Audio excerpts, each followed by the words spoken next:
worldwide, faith-based, community-driven streaming media. This is The Voice 17104.com from the Allison Hill District of Harrisburg, Pennsylvania. Now broadcasting community radio from Studio A and community television from Studio B on The Voice 17104.com.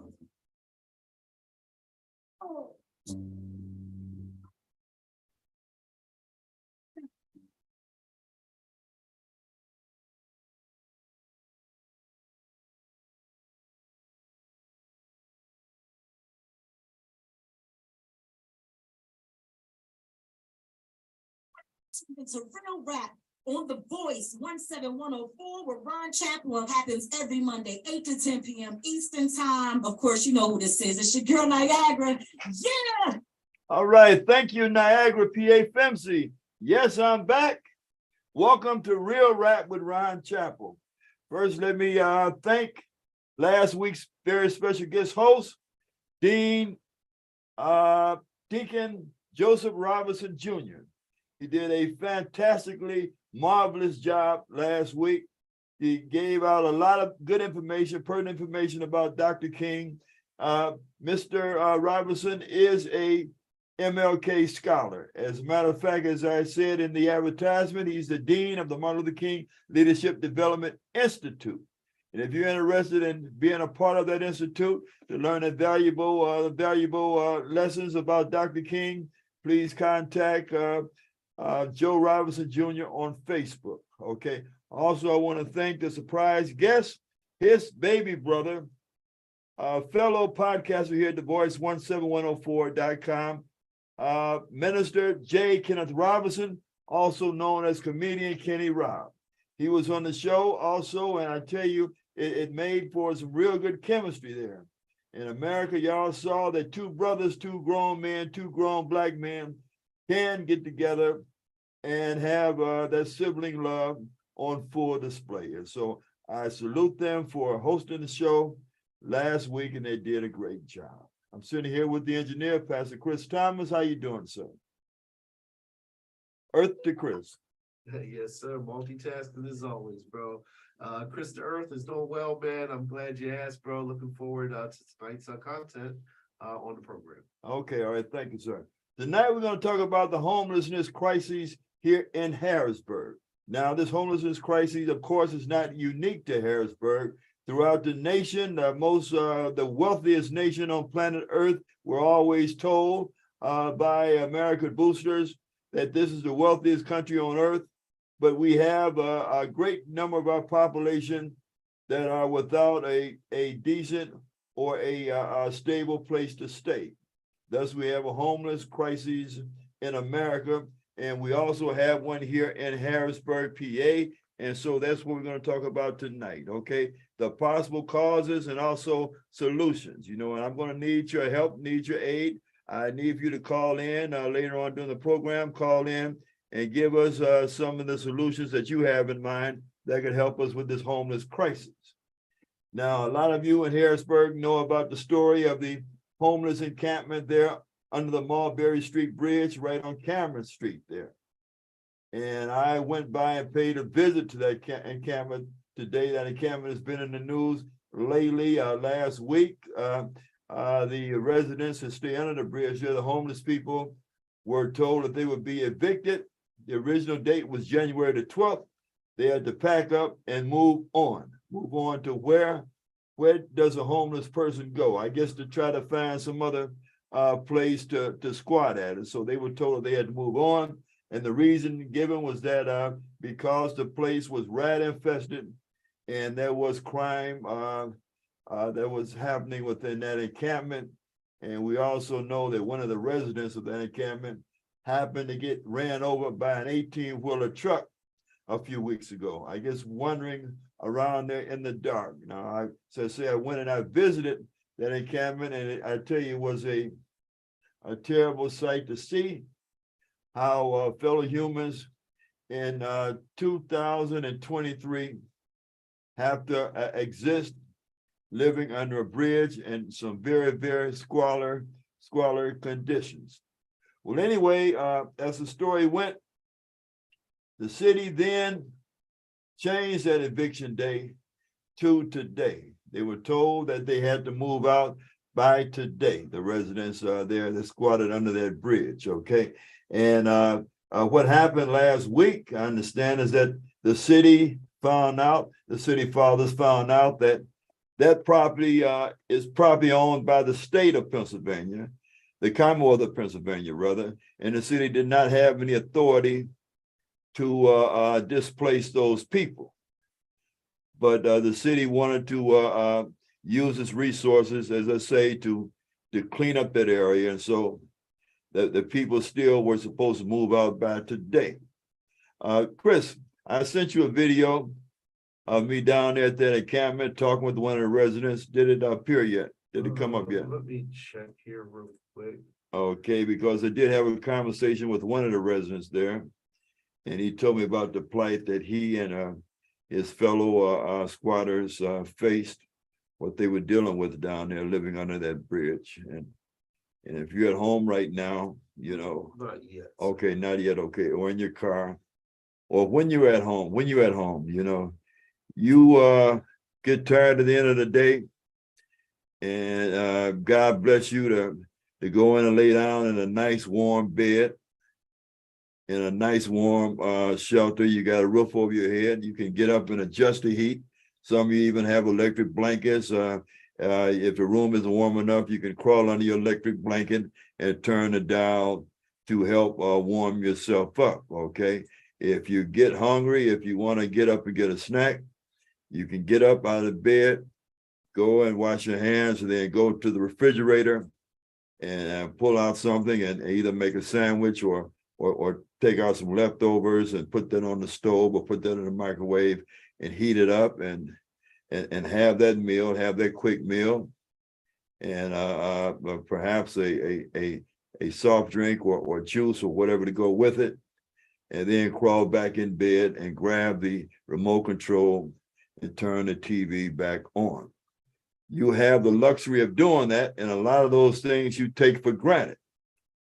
Say that after you've eaten, now you find that you have to get up and go answer nature's call. So you get up and you walk along carpeted floors to the restroom, and you relieve yourself, and you got running water, and you wash your hands, and you exit, and then you go back walking over carpeted floors or shiny hardwood floors back to your warm, cozy bed. Well, that's a benefit that a lot of your fellow citizens here in Harrisburg don't have. They don't have. Imagine at the end of the day, after wandering the street, after trying to find food to eat, after trying to find, trying to hustle up money to buy whatever medicinal items you may need, including toothache medicine or aspirin or something of that sort, Alka-Seltzer, something of that sort, or toiletries. And then at the end of the day, when everybody is driving away, going home, or catching the bus going home, you don't have any place to stay. You don't have any place, any decent, warm place to lay your head. Now, do you see a lot of things that you are blessed with that you take for granted? Okay? And I gotta emphasize that you take for granted the things that you have, and you worry about trivial matters. Your cable bill is too high. Your direct TV is too high. Your cell phone bill is too high. And imagine living in a place, if you're blessed to have a cell phone, you don't have any access to recharging that cell phone. Well, that's the life that a lot of your fellow Harrisburg residents are facing right now. When I spoke to the young man under the Mulberry Street Bridge there on Cameron Street at the homeless encampment, they told me that the population there was approximately 50 people, about 50 people, before the city told them to move on. I saw a news report today to say that they're down to like probably 4 or 5 residents staying there.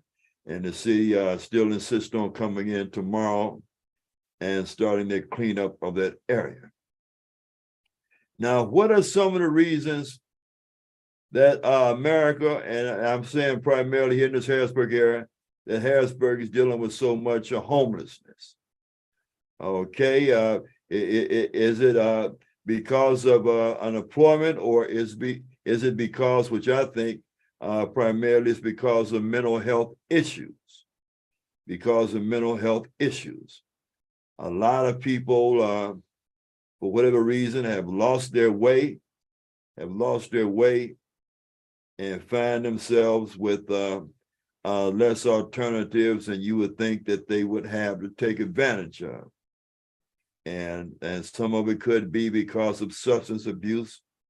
Some of it could be because of emotional abuse.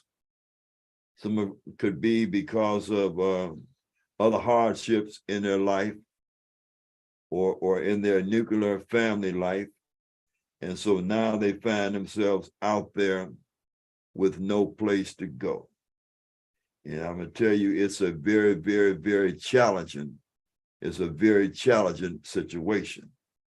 It's a situation that if you remember, some of you that's been watching the program for a while or reading my Facebook posts, it's something that I also experienced for about 2.5 years. You know, yes, I was one of those homeless people, you know, looking for an abandoned, we used to call it abandonmeniums, you know, when you find an abandoned apartment, abandoned house or something to go in and sleep in. And if it was a group of you, well, then you would take turns, for instance, buying the heating oil. You know, tonight I buy the kerosene, tomorrow night is your turn, so on and so forth. You know, yes, there are people, unfortunately, that have to live that way. There are people that are living that way right now. And I think that it's a doggone shame. It's a doggone shame here in Harrisburg. It's a doggone shame everywhere, you know. When we got money to send to foreign countries, and especially getting back to Harrisburg, we got money to make bicycle lanes along the street. Along the streets, we got money to make these doggone turnarounds in the middle of some of these highly traveled streets, these turnarounds that don't seem to make any doggone sense. They cost a lot of money to put there. It's causing a whole lot of headaches and a whole lot of havoc in the city. We got money to do that. We should have money to provide safe, decent places for human beings to stay in. I mean, what are the priorities here? You know, and what is city council? What is the mayor doing about it? What is the mayor doing about it? All this money that came into Harrisburg going to these nonprofits, and what are the nonprofits doing for these homeless people? What are the nonprofits doing for these homeless people? You know, it's all right to give a person a bag of groceries, but where are they going to take the groceries if they don't have a place to take them and store them and to cook? You know, you're going to give somebody a doggone turkey and they don't have a stove. They don't have a stove. They don't have a pot. They don't have a pot to put it in, you know, and no other place to cook the rest of that food. So what are you doing for the homeless here in Harrisburg? You know, and I understand that the city told those people that were living on the Mulberry Street Bridge that they can relocate to another encampment down there on South Front Street, down there by the PennDOT building. No, yeah, down there past the PennDOT building on South Front Street, not far from the railroad track. So they're just moving them from one homeless encampment, one homeless place to another place outside. You know, that reminds me of how the Native Americans were done here in this country. You know, they rounded them all up and they put them on one reservation. They put them away from the regular, the other population. And then when they found gold or they found oil, they found other precious minerals on that land, then they uprooted them and they moved them someplace else. They moved them someplace else and they moved them someplace else. All along, those being moved were faced with all kind of medical maladies and other kind of hardships. But the people that were moving them didn't give a damn about them.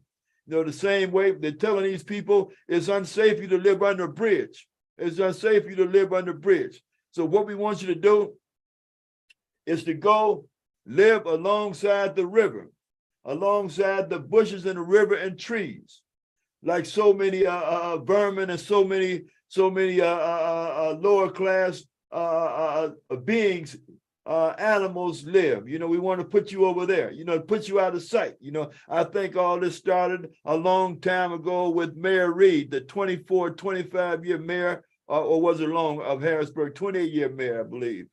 And I moved to Harrisburg that year in 1998 when he made the help office move from downtown Harrisburg, right there on Front Street. I mean, right there on 2nd Street, not far from City Hall. He wanted that homeless office moved because he did not want the homeless to be seen in downtown Harrisburg. So he made them move clear out to Dairy Street just to get them out of sight. It was sort of like out of sight, out of mind, like it was an embarrassment, you know. And I'm gonna tell you something, you know, if I was a part of the homeless coalition, and I would take times to, if I was an advocate, the way we used to have an advocate, the late Mr. Boyd here in Harrisburg, what I would do that always used to appear there at City Council, I would round up a bunch of them homeless people, and I would take them to bring their tents right there to City Hall. Set them up right in front of City Hall. Because when you take them, you move them way alongside the river, you know, a few miles from downtown Harrisburg. Well, then, you know, if they have cell phones, if they need medical care, where are they going to plug them up at? No place, okay? If they have a medical situation, if they trip and fall in the middle of the night, if they get bit by a raccoon or a possum or something in the middle of the night, and they need immediate medical care, how can they summon help when you don't move them clear out in the middle of nowhere? Clear out in the middle of nowhere, you know, where there's doggone coyote, probably not you got foxes, you got snakes, you got all other kind of stuff out there. You're gonna move them out there and say it's okay for you to live out there. And some of them people have children. And some of those people are elderly, and some of those people have physical and mental maladies where they might need direct care, quick, fast, and in a hurry. So what I would do, as I say, I would advise them to take your tent, take your sleeping bag, take your blankets, and set them up right there in front of City Hall, right in front of City Hall. You know, if that's going to embarrass the people in there enough, the city council members, most of them were holding down other government jobs, and you're paying these doggone people, and they're not doing anything but coming in front of your face every 4 years asking for your vote, just like the mayor. You know, you're a lifelong Democrat. Okay, well, let's see you being a lifelong helper to people that are less fortunate than you are. You know, do something for those people. Do something for those people. Don't just shuffle them down the road like there's some embarrassment. You know, where is the Christian spirit that you hear a lot of people in Harrisburg talk about? You know, they care about this, they care about that. Well, then why not do more than talk about it? How about being about it and do something for those people? Do something for those people. Okay, now I'm going to ask y'all if y'all have any solutions out there. You have any solutions that you want to speak of, If so, you can give me a call here. You know, we'll talk with you on the air. The number is 717-889-7181. That's 717-889-7181. And the question is, the subject is, what is the cause of the homeless crisis here in Harrisburg, and what should be done about it? What should be done about it? I'll tell you another idea I have. Instead of taking those people and moving them out there from one squalor area to another, from under the bridge down there to put them over there by the river, further up the road there, how about taking them and giving them beds out there at the farm show? But after a weekend of relocation. Okay, will you turn it down, please? Okay, put them out there at the farm show. You know, there's plenty of space in that farm show complex. And very rarely do they have something going on out there. You know, it's okay for them to house horses and cows and pigs and rabbits and everything else when they have these doggone farms, but when they have these doggone events. How about putting some mattresses on the floor, if that's what it takes, The city has money enough that, and there are people in the city that can get these different places like Eddie's Furniture and Mattress Store and these Mattress King stores, and have them donate mattresses,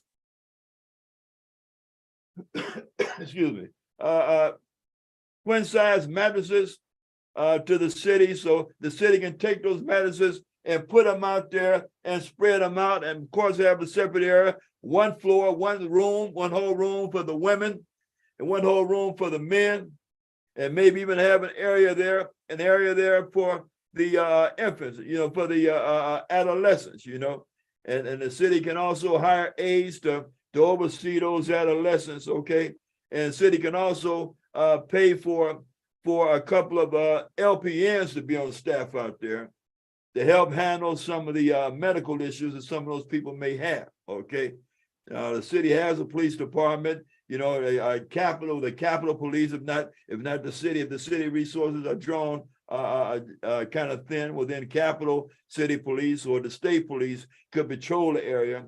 And also you can provide jobs to security guards to be out there to help maintain the peace and the order throughout the night. And that's a good place to house them people out of the elements. You're moving from under a bridge, you're moving down by this river out there on the riverfront. Okay, we got this so-called storm forecast to come to town on Wednesday with rain and with snow flurries.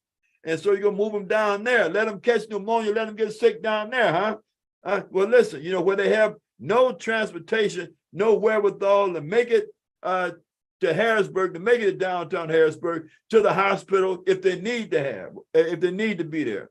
And they have no resources, no way to get to Hamilton Health Clinic if they need to be there, So why not put them out there at the farm show?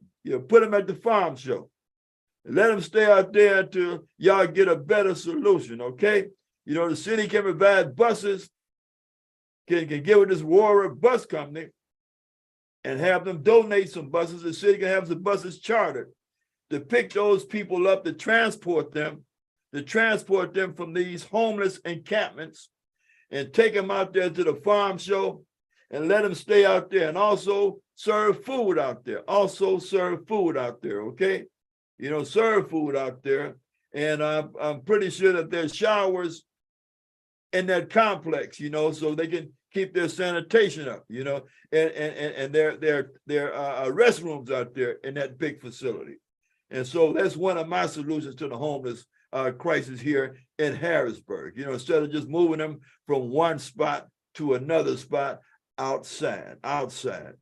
And I was serious about, setting up sleeping bag tents right in front of City Hall, there's plenty of space out there right in front of City Hall. You're not far, you wouldn't be far from the hospital, you wouldn't be far from the police department. And if they want to arrest you, for being out there, well then let them do that. And you will be off the street, okay? And so listen, something has got to be done. But if you're going to have the encampment in front of City Hall, well, I want y'all to get up and run it back and forth to the bathrooms so many times, to the water fountain so many times, that the city fathers do spend some of that money and do something about the situation. Instead of giving this money to all these nonprofits, and you very rarely see what's going on with them. You very rarely see anything being done besides handing you a turkey, knowing that you don't have a pot to put it in, and you sure don't have a stove to cook it on, that you don't have an oven to put it in, okay? It's all right to, give out food like that, but when you're giving out food to people that don't have shelter, tell me what kind of sense does that make? That can be seen as sort of antagonistic, you know what I'm saying? Here I'm homeless, no place to go, and you're gonna hand me a big old box of food. What am I gonna do with it? Probably try to sell it. A person might take it and sell it to buy something to drink, or maybe to buy some drugs to sort of ease them out of the misery that they're dealing with. That's what happened, I'm pretty sure, in a lot of these situations, and it's very, very sad that it have to come to that, you know. Don't get me wrong, it's a blessed thing for these organizations to help try to feed people, but also let's keep everything in order. Let's keep our priorities in order. You know, person first must have a place to stay. They should have a decent, warm place to stay. And this so-called richest nation in the world, then we shouldn't have people living out there on the street like stray dogs and like stray cats, you know. And then on the other hand, they're going to turn around and talk about the crime. The crime is so high. The crime is so high.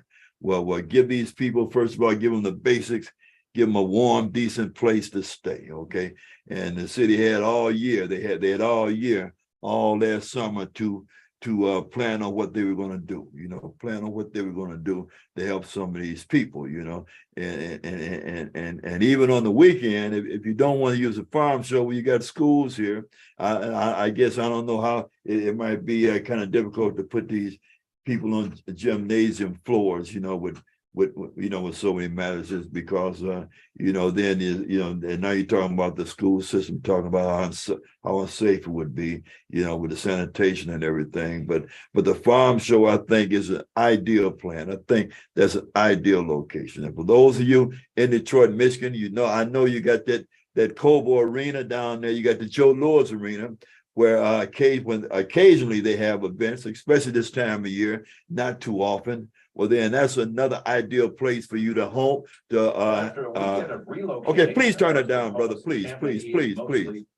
Okay, there's a place there in Detroit, Joe Louis Arena, you know, where they have plenty of space. You know, you can put mattresses all over the floor, and have those homeless people picked up off the street and taken there, so they won't freeze to death or get frostbitten, stumbling around in the dark and the cold on these wintry nights. Okay, you know, and so those are some of the solutions, you know, that I have that you know that comes to mind. And yeah, I think all these nonprofits, and I know the city gives out a whole lot of money. You know, it's all kind of federal money coming, and it came to Harrisburg to give out to these different organizations. And I wish that there was some proviso with the monies that were given out, that all those nonprofits that receive that money. There's something else that Mr. Boyd used to talk about all the time. There should be some accounting. The city has a right to know. We taxpayers have a right to know how much money went where. That's told how much went where, but we should also be able to see the books to know where the money went to, because what we find a lot of times that a lot of these organizations, it's like a lot of these churches, and I'm going to tell the truth and shame the devil, a lot of these churches receive a lot of grant money too. As churches received a lot of grant money, and no one in the congregation even know how much money came in. Only thing they know that during the month of July and August, a lot of these pastors sometimes take their families take elaborate month-long vacations, you know, elaborate month-long vacations, you know, and these churches that are struggling, that might not even have 30 members in it. And so there should be some accounting. And if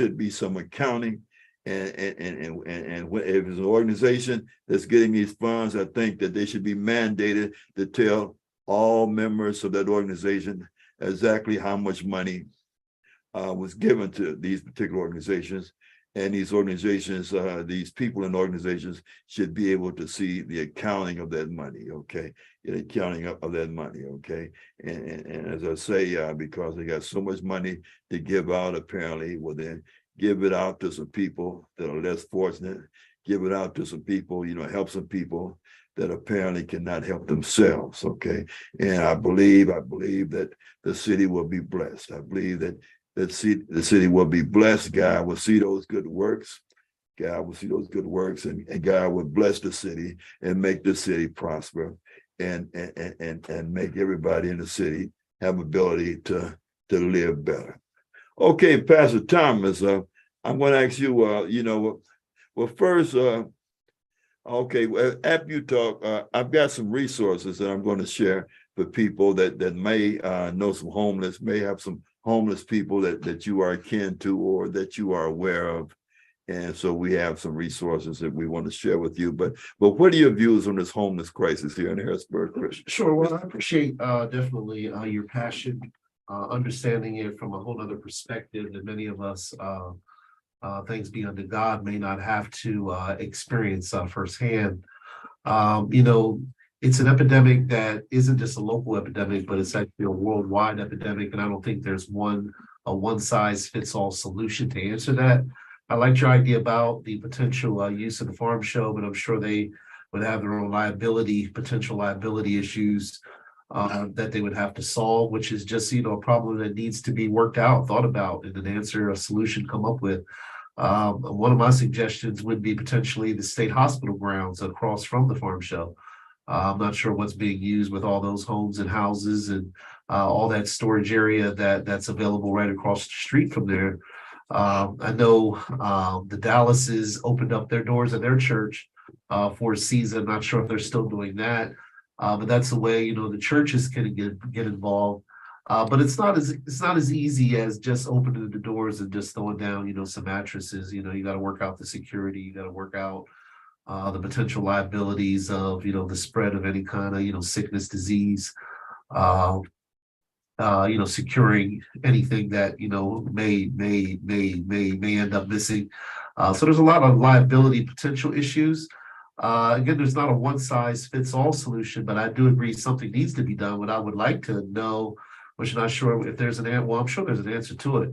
And we probably need to find out what happened to the millions of dollars of COVID money. I mean, there's no way we could have spent all that. I don't see anywhere where we could have spent, 23, 43, $73 million or however much it was. It was an astronomical amount of potential resources. What happened to that money? I mean, why can't we potentially use some of that money, build up a lot of the blight, a lot of these homes, a lot of these, there's buildings all over the place. So there are a lot of potential solutions, but we just need a dedicated group of individuals that have a heart, for those that have been displaced, and then come up with a viable solution, and then try to get others actively involved. I'm sure there are a lot of nonprofits, like you said, a lot of even for-profit businesses, that would love to allocate some money. Tax seasons right now is a great way. Unfortunately, some people give to get, but as long as we get some displaced people some potential placement.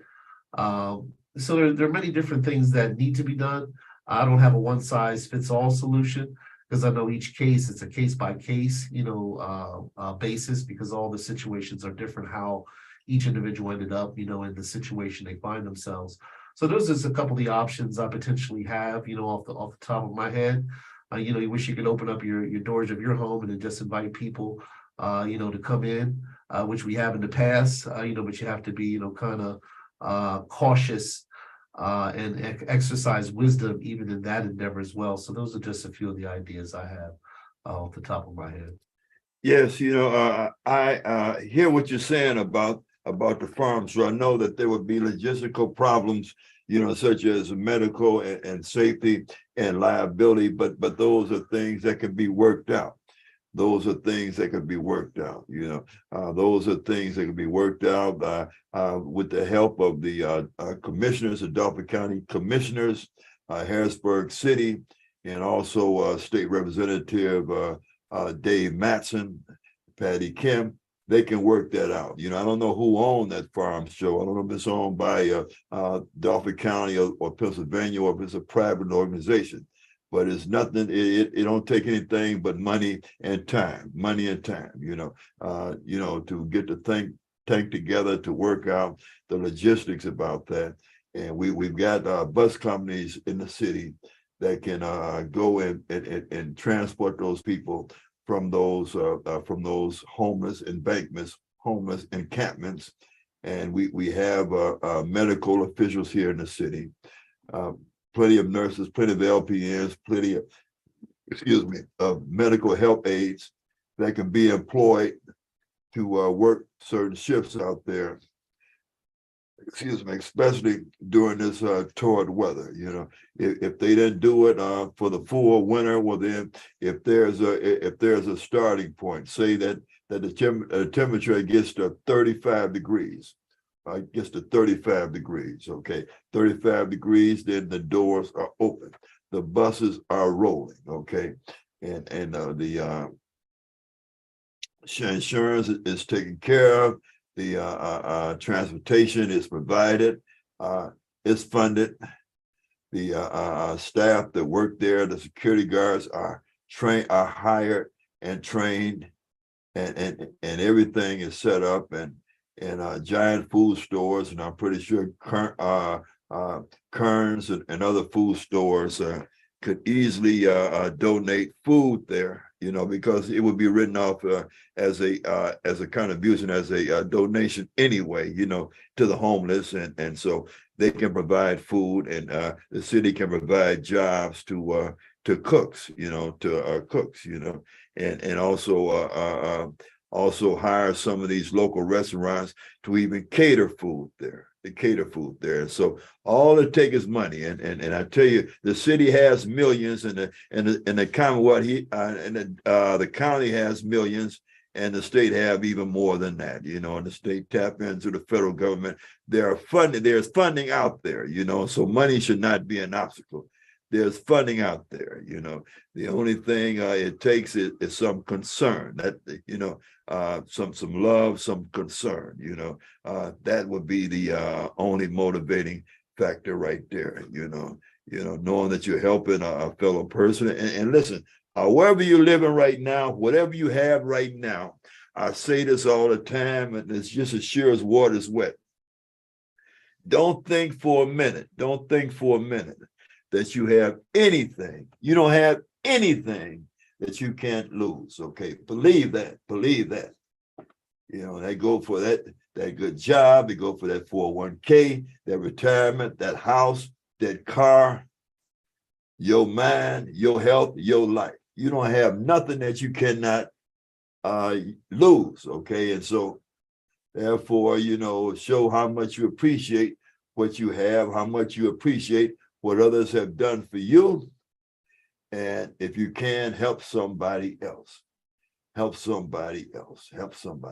Ron, did I hear you say, or did I hear someone else say it earlier this week, that they did ask those that were displaced on those properties to move, but just for a selected period of time? They were going to clean it up, rehab it, revitalize it somehow, and then welcome them back. I don't know under what rules, what obligations. I don't know if I heard you say that, because I've heard a couple programs this week, or was that something I heard earlier this week? Well, that's something I didn't you didn't hear it from me, but it's something that I read words to that effect, that they were going to remove them for at least 2 weeks, I think, and then spend about 6 weeks to try to work on the rat problem there. But where are they moving them to? Sure. They're moving them outside, down the road, y'all don't wait over here, wait way over there, go way over there. You know, what happened to you along the way? What happened to you over there? Well, you get back with us in a couple of months. It's firstly what it's saying, you know. And as a matter of fact, both locations are bad, but at least the encampment under the Marbury Bridge, that was closer to medical resources and closer to food resources and closer to police resources, you know. They're moving way out there along the doggone river, you know. And I normally take a train ride about 2 or 3 times a month, and the train goes by that encampment. That encampment is out there in the middle of nowhere. It's like being out literally in a forest, you know.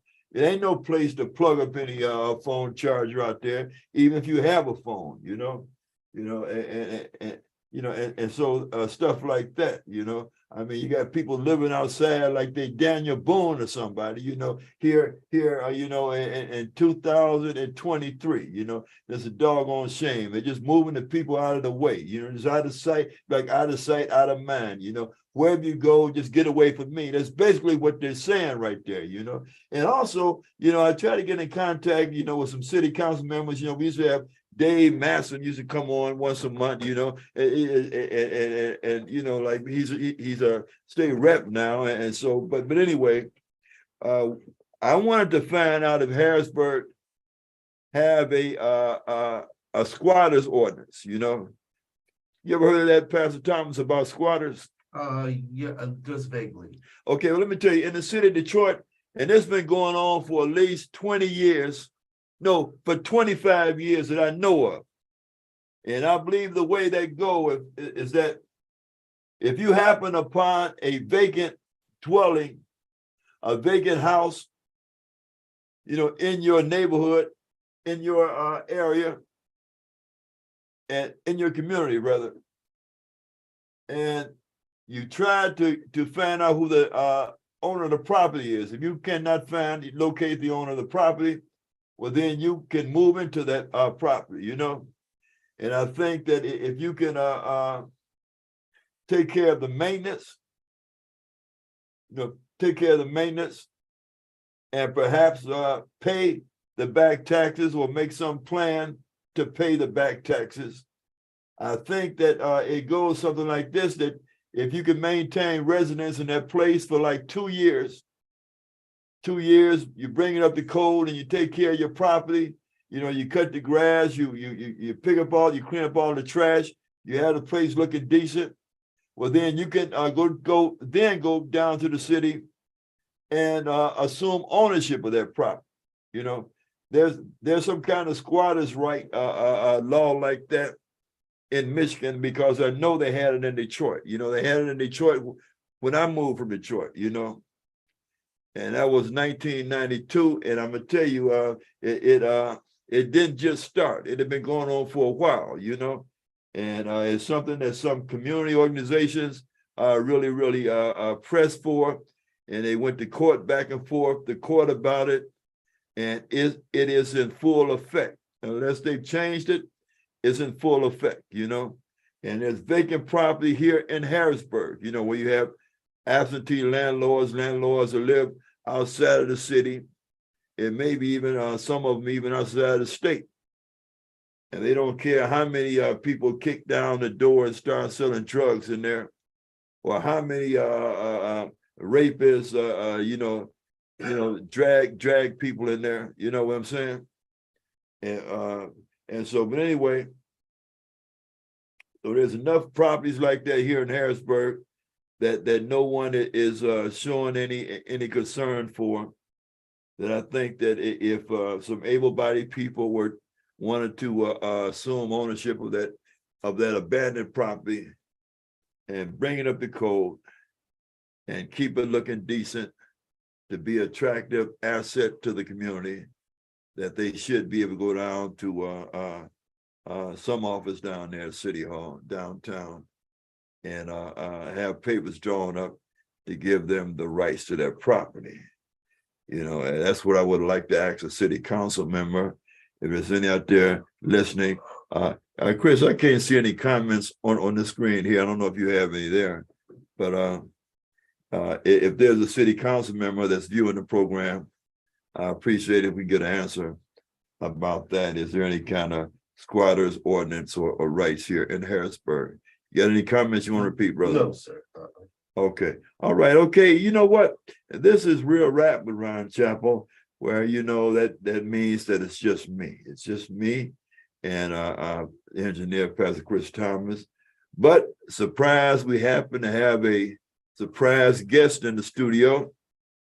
He's a fellow podcaster here at the Voice 17104. And I understand that he's been off the air for a while. He's taken a little hiatus from the station. And I know that he used to have a program that was called, remind me, Chris. The Church Repentance Broadcast. You're right, the Church Repentance Broadcast. And I understand that the program will be on a new name now. And here he is, you see him right now. And Chris, I normally ask you not to show the guests until I introduce him, but I know sometimes you're Speedy Gonzalez, he's been here all day and so on and so forth. But anyway, so here's our special surprise guest tonight, podcaster here at the Voice 17104, Chris Camouflage Williams. How you doing, brother? Yes, how you doing, brother Ron Chapel? It's been a while since I've seen you, brother. Yes. I've caught you on a couple other broadcasts, throughout the month, this new year, and Happy New Year to you. The first time seeing you this year in person. Okay, so we're talking about, okay, first of all, let's talk about your new program. Yes, sir. I'm about to start a new program where I'm gonna be interviewing a lot of people in the fivefold ministry, a lot of pastors, a lot of street evangelists, a lot of apostles. And I'm gonna just have them come on and talk about the state of the church. You say the fivefold ministry. Yes, sir. Okay. Yeah, and I'm gonna be talking to a lot of I'm really trying to get like a lot of young pastors like me, to talk about how they feel about the state of the church and how they feel about evangelism. Okay, what are your views of the fivefold ministry? I read on the fivefold ministry. I think, as I've been saying for years, when you preach the word, the fivefold ministry is supposed to edify the body and to edify to bring people in the body of Christ. But it's the way you do it. A lot of people, like to beat people over here with the Bible. That's not the way to bring people into the body of Christ. You're supposed to, yes, there's a time for open rebuke, but there's also a time to bring them in out of love. Okay. So what would you say the fivefold ministry is? Fivefold ministry is the evangelist, the apostle, the bishop, and the pastor. Okay, because I've heard it interpreted, other ways in other churches, and I've seen how their interpretation of the fivefold ministry sort of came in and really dwindled down the congregation, because the planks of their fivefold ministry tended to be money-making concerns, business concerns in the church, church running this secular business or that secular business. And I really saw it as a demon coming into the church, because it really divided the sheep, it really scattered the sheep. But I like your interpretation of it better, and I like that concept better. And I wish you well with that. What was your program premiere, the new program? The new program, either this Saturday and next Saturday. Pastor Chris and I were still talking behind the scenes, working on the technical difficulties, but maybe this Saturday and next Saturday, definitely we will start the new broadcast. Okay, and the name of it will be? The Boots to the Ground. Huh? Boots to the Ground. Boots to the ground. Boots to the ground. Okay. All right. Well, I tell you, I wish you well with it, brother. May God bless it. Yes, sir. And I know you to be true of heart to what you say. Yes, sir. And so I can only see it being pleasing to the Lord, acceptable to the Lord. Yes, sir. And prospering. And I wish you well. And now let's talk about the topic I was speaking primarily of tonight, the homeless crisis in Harrisburg. Yes, sir. Yeah, what are your views of it? Why do you think we have so many homeless? And I know it's not exclusive to Harrisburg, but we're focusing in on Harrisburg. And we know about all the money that have come into Harrisburg through the Commonwealth and through the federal government, especially dealing with the COVID crisis. Why do you think we have such a big homelessness problem here in the Harrisburg area? And what do you think some of the solutions are? I mean, as y'all mentioned, there's a lot of places to bring people in. There's a lot of buildings that we should be letting them stay in, that, certain leaderships are not letting them come in. And I think, nobody should be sleeping outside. Nobody should be sleeping outside, no matter what the circumstances is. And, there's places for people to go, but they just don't want to open up the door. It's easy to, open up the doors. A lot of times you hear preachers say, the only time you hear a preacher say the doors of the church are open is when they're giving the altar call. But we need to open up the door to the church for real and let people come in and sleep in the church and have a place to come. Not just open up the doors of the church when it's convenient for an altar call, but really open up the altar for people that's homeless. Yeah, I understand what you're saying, and I appreciate that. I will say, however, which Chris talked about, there are logistical concerns if we were to utilize the farm show, but I think there would be even more heightened with with the church. I mean, bless any pastor or any congregation that will allow the homeless to come in and sleep occasionally on their floor in the fellowship hall or in their gymnasium if they have one. But I see what there would be all other kind of serious concerns to deal with. The liability. Liability insurance. If someone comes on your church, they sleep on the floor. They happen to trip on a step or something or whatever, or hurt themselves or get hurt in some other kind of way, that would put the church, responsible for them, and someone came in that wasn't medically checked, that God forbid had a hepatitis or had a TB or something like that, that could also cause another problem in the church, and unfortunately, you got some people that don't mind stealing in churches, and so I can see how that would really have, you would really have to scrutinize each and every individual that came in, and then you have to deal with the sanitation. Unfortunately, there are some homeless people out there that may have lice or other things like that from living outside, sleeping on wet, dirty mattresses and stuff like that. And so, that could bring an infestation into the church. I mean, it could be taken care of, but like I say, it's not something that I think that you would just want to do. You just want to say, well, hey, I have a church, all of y'all just rush on in and y'all sleep over there and y'all sleep over there, because like it's all kind of stuff, that you have to deal with, how many toilet facilities are you going to have? You know what I'm saying? And stuff like that. And so you got to make sure you have proper sanitation and people to constantly clean and sanitize. Go right ahead. Well, no, I'm going to say, I mean, I'm not a pastor, but if I was a pastor, I would do this.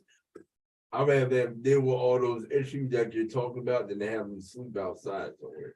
Yeah. I mean, at least they have a roof over their head and they're not cold. I'd rather have all those issues that you're talking about. As a pastor, I would take on those issues just to make sure somebody's not sleeping outside. Okay, I understand exactly what you're saying. That's much more important. If I was that same pastor with the wherewithal, I think that I would much rather be in a situation where I can go, and find affordable rooms or if it's motel space or hotel space, some place like that, that I would sponsor, that the church would sponsor for them to stay, where they are prepared for that, Now, of course, if it's freezing cold out there, if it's 20 below, if I got a warm spot on the floor, well, I'm gonna pray on it and believe that God will send a spiritual security to protect the you're right, to protect the congregation and to protect the edifice, and I would still have to have a physical security on hand to try to deter, something that might jump off, because there are a lot of people out there also with mental issues, and it makes no difference to them if they're sitting in a church or if they're sitting in a bar or if they're in a garage or if they're in a park, if someone pushes them the wrong way, well then, you know, they're gonna go off and there could be all kind of adverse reactions, you know, uh, adverse actions, you know, someone could get physically hurt, you know, or they could set a fire or stuff like that. I mean, there's a lot of different things to be concerned with. Whereas I say that if it was a place sort of like the farm show or some of these sports arenas, these indoor arenas or covered arenas within, you know, of course, the city, you know, the government would have the funding to adequately staff it and take care of all these different situations, you know, that we spoke of. You know, they would have medical officials there, they would have security officials there, and they would have a sanitation, sanitation elements there to help keep the place safe and clean and sanitized, you know. But you know, God bless you to have the heart to just open the doors, and y'all come on in, You know, I think, you know, God also want us to use our reasoning, to use our mind to understand that there's certain I's that we have to dot and T's have to be crossed if we have the capacity to do that, you know, if we have the time and the capacity to do that, you know. Yeah, but you know, like I've said, there's a lot of money that came into the city, a lot of money came to this Commonwealth. There's a lot of politicians that want to run in front of the camera and you know, and enjoy the taxpayers' money coming into their account. But there's a lot more, I think, that can be done because you know, we've seen these homeless numbers grow and grow and grow, and then on any given night, you know, you drive by some of these bus waiting areas like downtown Market Street or over by the train station. There's people that are sleeping outside, you know, and of course, you know, to say some have mental and emotional issues. You know, everybody that's homeless is not out there because they don't want to pay rent. You know, some of them really need psychological help, you know, and they need sociologists, and some even need psychiatrists, and it don't cost anything but some money, and we have the money, you know, the system has the money, you know, and so they just start spending some of that money on people. And instead of trying to win favor, you know, with some corporation because they're looking for a kickback, being a campaign contribution, you know, and so, Yes, sir. you know, it's blessed to help people that for whatever reason can't help themselves, and I think that's doing part of God's work right there. Yes, sir. That's doing work for God. Yes, sir. Okay, yeah, Chris, I said we had some resources here. Okay, I think I sent you a video. I mean, there's an article there. Could you read off some of the places, you know, as we close it out, for people that may be looking for a place to stay? Let me look that up. I saw the 3 videos and don't remember the article. Well, I think this is okay. See if I can find it.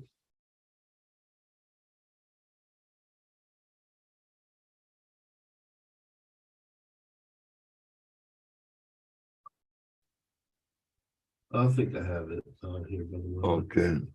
Let me see here. According to what you sent me, don't qualify or waiting for a home, please utilize these city and county resources. Bethesda Missions Men's Center, 611 Riley Street, 717-257-4440. Okay, let's slow it up, please, so they can hear it all. Bethesda Mission Men's Shelter, 611 Riley Street. Yes. Again, 717-257-4440. CCU, which is Christian Churches United, 413 South 19th Street. Phone number 717-230-9550. The Shalom House, that's at 9 South 15th Street, 717-232-3482. The Interfaith Family Shelter, that's at 120 Willow Road, Suite C. Phone number 717-652-8740. The YWCA Emergency Shelter, 101 Market Street. Phone number 717-234-7931. And there's 3 quick food pantries, the Central PA Food Bank, 3908 Quarry Road, that number is 717-564-1700. The Manna Food Pantry, 56 Bank Street, that phone number is 717-602-5835. And last but not least, the Ecumenical Food Pantry, 901 North 6th Street, and the phone number for that is 717-233-6889. Okay, so there you have it, folks. There you have it, folks. There's some resources for those that you may know that are in need of immediate shelter or need some help. You know, those people are in the business to do that, and I really wish that the city fathers would also consider trying to utilize that farm show complex to house some of these people that have to exist out there in this cold and this torrid weather. So say a prayer for the homeless, and also say a prayer thanking God that you have a warm place to stay, a warm, clean bed to sleep in, and food in the refrigerator, food in the cabinet to eat. And so, you know, help somebody else, because you know, if you admit it, somebody helped you. So now's your time to try to give back, if it's just a little. Okay, so for Pastor Chris Thomas and Minister Chris Camouflage Williams, one more time, tell them the debut time of your program. Right now we're still working on the time. Actually, this Saturday the program, next Saturday the program is going to be at 1 o'clock right after the whole forum. Okay. So keep in touch with the Voice 17104.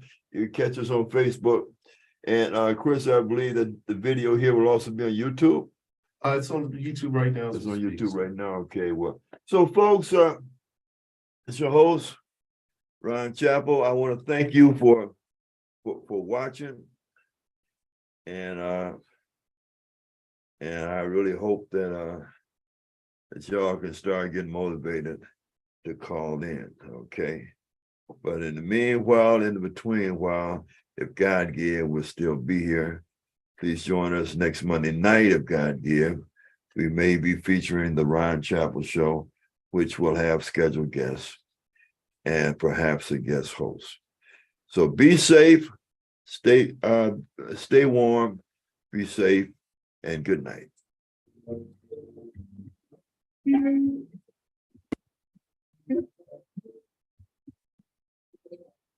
Mhm.